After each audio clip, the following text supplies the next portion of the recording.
Good morning. The next session is going to start in a couple of minutes. It's called Creating Digital Interactive Attractions at Exhibitions. So whether you're an exhibition organizer or you exhibit at exhibitions, this will be a useful session for you to have a listen to. I'd like to invite the panelists up onto the stage. We have Tim Williams has actually got a proxy come in because Tim's over in New York, and I'm sorry, Robert Whitworth from YR Live. We have Adam Price from DB Systems, and we have Thomas Walczak from Event Ignite, and we are searching for a gentleman called Mike Bell from Bellamy's. Is Mike Bell out there? Because you're a panelist here. Mike, are you anywhere out there? Okay, well, we're going to start the session without you. You've missed your slot. You guys out in the audience there, we have a Glisser link here on the screen. Make sure it's up. Yes? If you put that into your smartphone, you can then ask questions during the session, or we have a roving mic as well. We can do either of those. Any questions on Glisser will come up on the screen, and you can upvote those questions if you really want it answered. So there's a competition for which question is the most favoured to get answered first. Okay, so let's dive right into it, gents. You're going to have to share microphones, I'm afraid. Well, thanks for coming. So before we start, can we just go left to right, Robert, and just tell us where you're from and what's so interactive about what you do? Yeah. So my name's Rob, and I'm from Your Live. We specialise in customisation. So we work a lot in retail.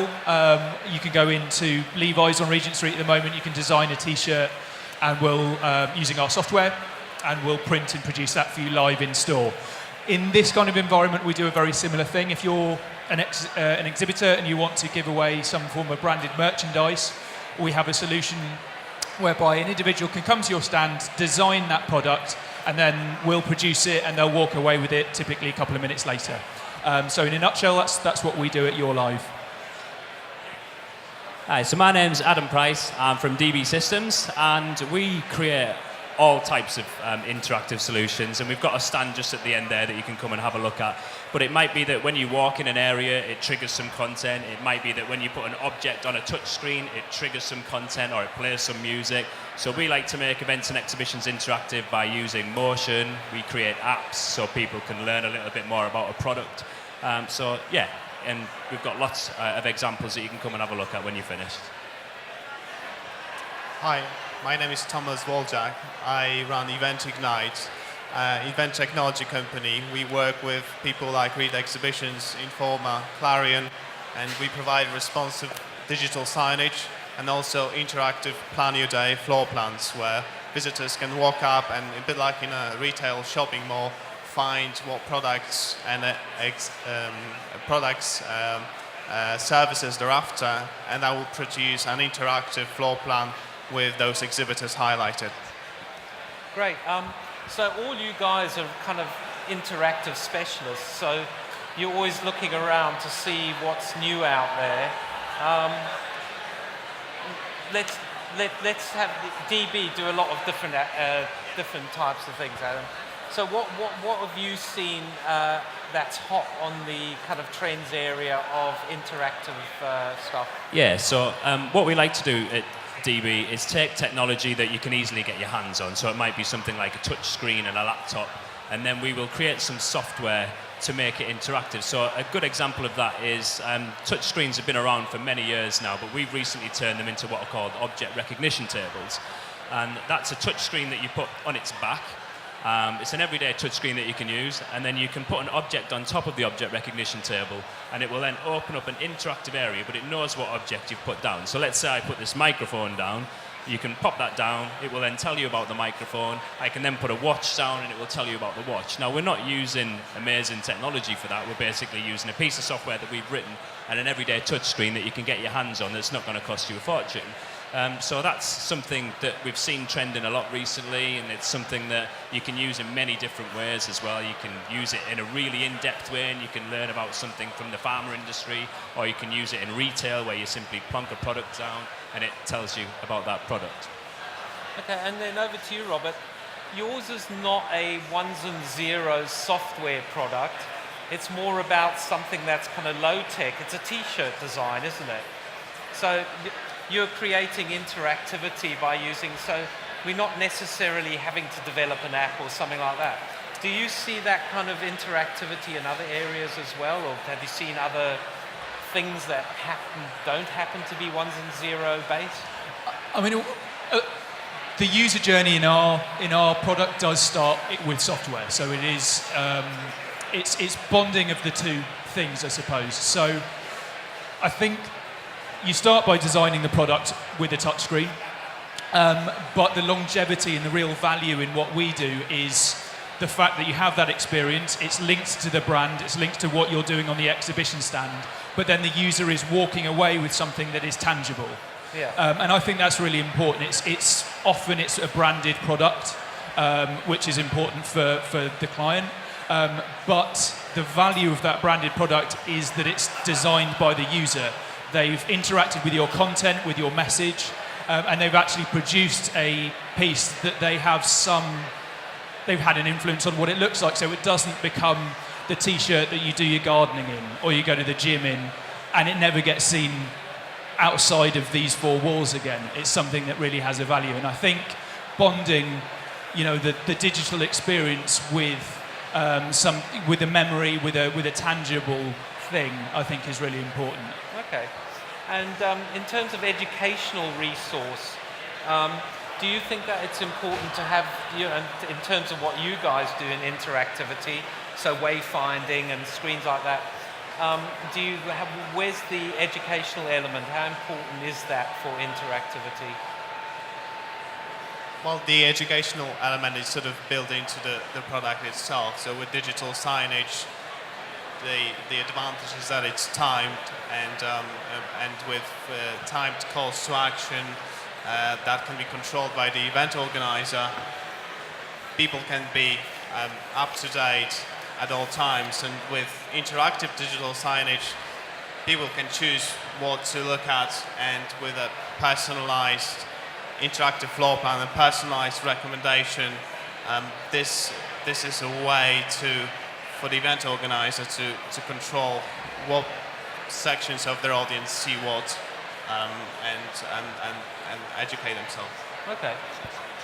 Yeah. Please add to that. I think Adam. education works both ways when you're using an interactive. So you want to educate people that are coming to use your interactives, but what people quite often forget is you can educate yourself by what that user experience is doing. So we've got some interactives over there where you can go up, you can play a game, or you can learn something about a product. But actually what we're doing the whole time is we're receiving data back and analytics back from that individual user experience. So at the end of the day, we can go into it, we can look at the data, we can say, actually, people were really interested in this product and I didn't expect that. We're also capturing data, so we can then contact them afterwards and say, we could see you were really interested in X product, would you like to know a little bit more about it? So you're getting a return on your investment there, but you're also educating yourself and educating your own company about how your products are when they get out there, or how your event is being seen by people. So, Adam, how do you work with clients? Let's say, for example, most of these people are going to go and exhibit and get a booth at a trade show or a consumer show. How do you work with them to actually design an experience, an interactive experience? Can you just discuss that process? So you're obviously all going to contact us really early in the stages, and you're not going to wait till the very end, which unfortunately never happens. But if you can get people involved with interactives as early as possible, then we can give you some ideas. Quite often our interactives can help shape your event or your exhibit. So you've then got an understanding of exactly what you're going to take to market from an interactive perspective. So give us a call or drop us an email. We can give you some examples of what we can do, or you can give us a very specific brief we can then put together an interactive solution or experience for you that's either something we've got off the shelf or something that's completely bespoke.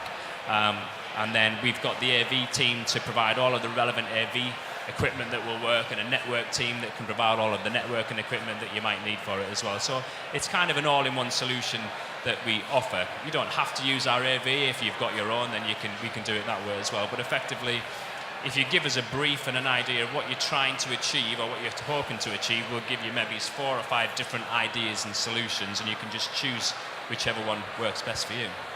And Thomas, in terms of what you guys do working with exhibition organisers, how do you design that interactive experience with them? I mean, give us some examples of some of the things you've done.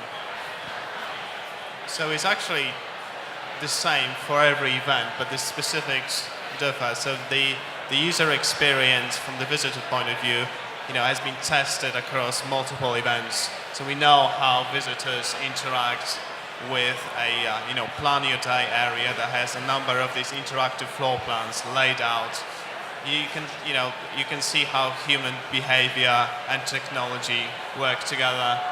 So we build that and iterate on a template. And of course, every event has a different floor plan and differently tagged exhibitors and different recommendations for different audiences. So we only vary that, because that user experience, as you probably know, it's very difficult to get right. And there's no alternative to it than actually observing it in the wild, seeing how people interact with it. Do they get it straight away? Do they get confused at any specific step? And then you go back and iterate and improve it. So that's how we work. Okay. And Robert, from your point of view, one of the things that we are looking, if for example I've got a booth at a trade show like this, one thing I'm looking at is behavior change. How to get people to buy my product, or how to even consider buying my product. How important is interactivity in that process, do you think? I think it's really important. You've got to look at what you're trying to achieve by having this interactive experience as an exhibitor. Are you trying to just pull people, who are walking past and have never heard of your product before? Are you trying to deliver a specific message about your product? There's no point having this thing on your stand if people only remember the thing and they don't remember you. Yeah. It's like there's an advert. Are you familiar with it's like a banking advert, and it's a really lovely story about a scarf, and he loses the scarf, and then the banker tweets him. No idea who that bank is, right? It's a lovely story, but it's sort of irrelevant if you don't remember what it was about. And if you have this experience that is in no way linked to the product that you're trying to push or generating leads for the sales staff that you have on the stand, then it's not serving the purpose as well as it should be. And I think when you're designing and you're looking at what you might be having on your stand, thinking about data capture and thinking about what happens to that individual once they've finished that interaction with the digital, is there an opportunity for your sales staff to prospect that lead, to qualify that lead? And I think the interaction is just the start of a bigger story on an exhibition stand. Okay, because I've been to some shows and they have a VR thing going on, and I was at this thing and they had this archery game, but it had nothing to do with the brand whatsoever. So I get your point. But if I go over to you, Adam, one thing that Robert touched on was that return on investment or some sort of data capture to try and see if there has been any behavior change. How do you design that into some of the solutions that you work on? Yeah, so there's a number of different ways we can do that. Effectively, we can try and entice people to giving us their details. So how do you do that? Giving away prizes, things like that. So we've got an example where we've got virtual reality games. They haven't specifically got anything to do with the brand, but people want to go and use it. They see it, they think it looks cool. When they get there, there's then an opportunity to win a prize, so they want to give their details, they want to give their email address because they know they're going to potentially win a prize from it. So then you're getting people involved in something that's fun. Not everybody's had an opportunity to play a bespoke virtual reality game before.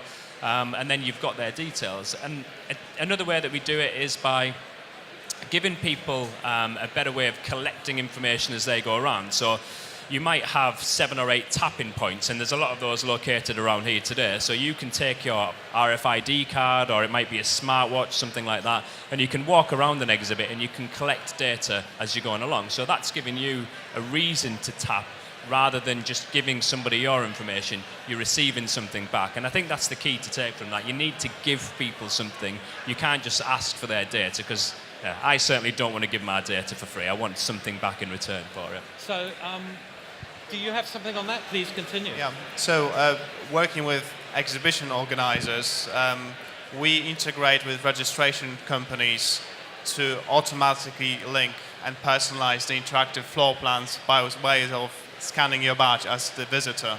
So this is not to collect leads, but the exhibition organizer will see who looked at what products, what sort of, which visitors were interested in which categories.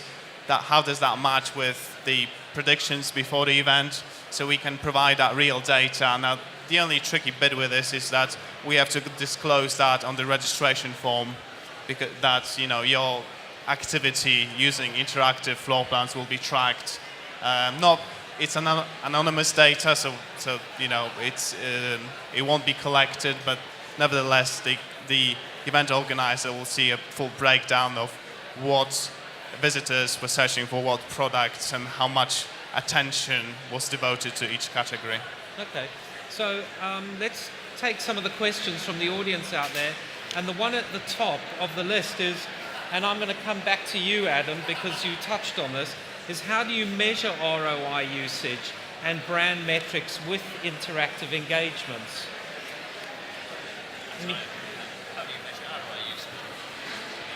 How do you measure ROI usage and brand metrics with interactive engagements?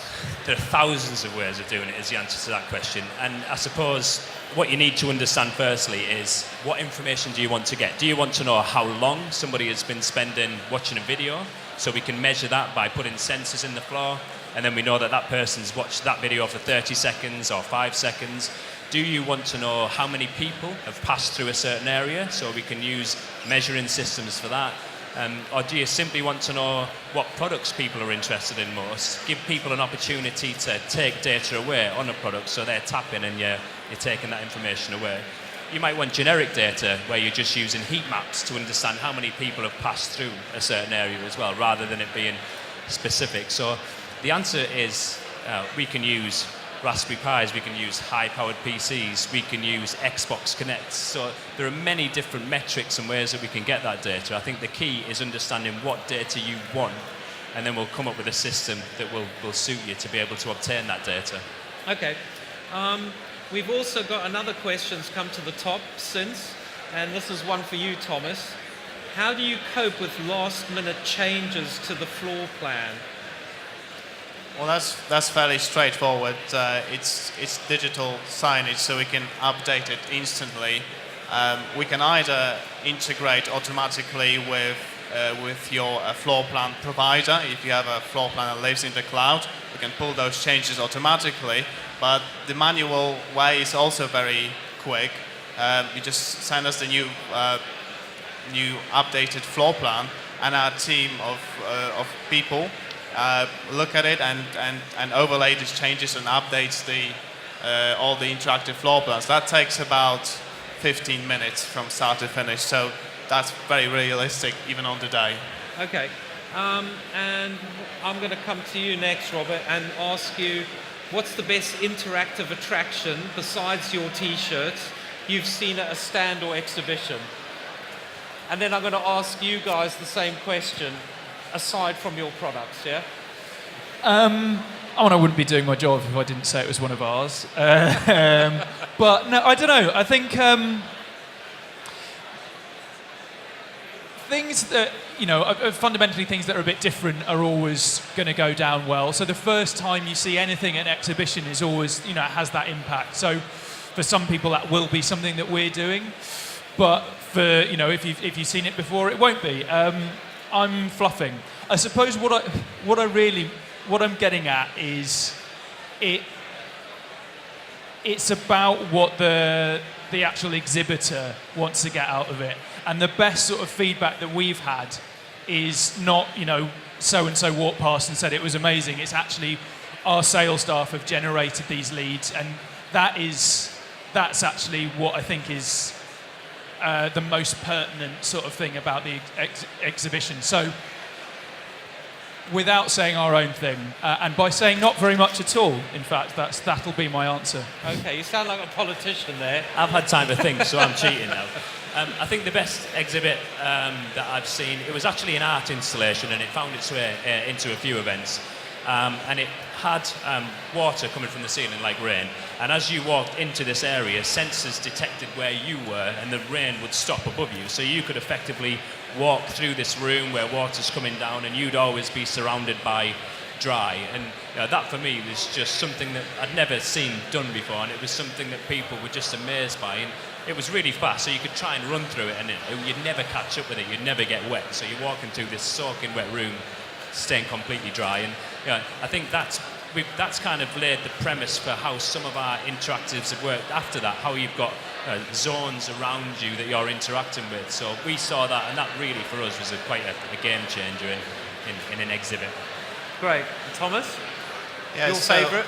I think the best interactive attractions are ones that fit into that particular exhibitor and their products and what they're trying to showcase. So for instance, if you're a fashion brand, a selfie interactive mirror might work very well. And one of these cool ones that allow you to try on various pieces of clothing and take a selfie and share it, that works very well. Holograms might work for an engineering company, and so could AR. I don't know if you know about this, but the new Amazon app has built-in really cool augmented reality feature that shows you how your appliance will look in your kitchen. I think that could work very well with the new iPhone software. It's very precise. You could, I think, build that quite easily now into the event app or into a handheld iPad. And I've also seen some really cool interactive ink stands where you have conductive ink painted on a wall, and various touch screens and lighting fixtures attached to it that might explain, let's say, your customer journey sort of from start to finish, and by touching the stand, various things can happen. I mean, that's the best way I can describe it. Okay. There was a question up there, and it seems to have disappeared, about VR and how do you create collective VR experiences? I saw that question. It actually said something along the lines of how do you make VR an interactive experience with multiple users as opposed to a solo experience, which is a question we get asked a lot.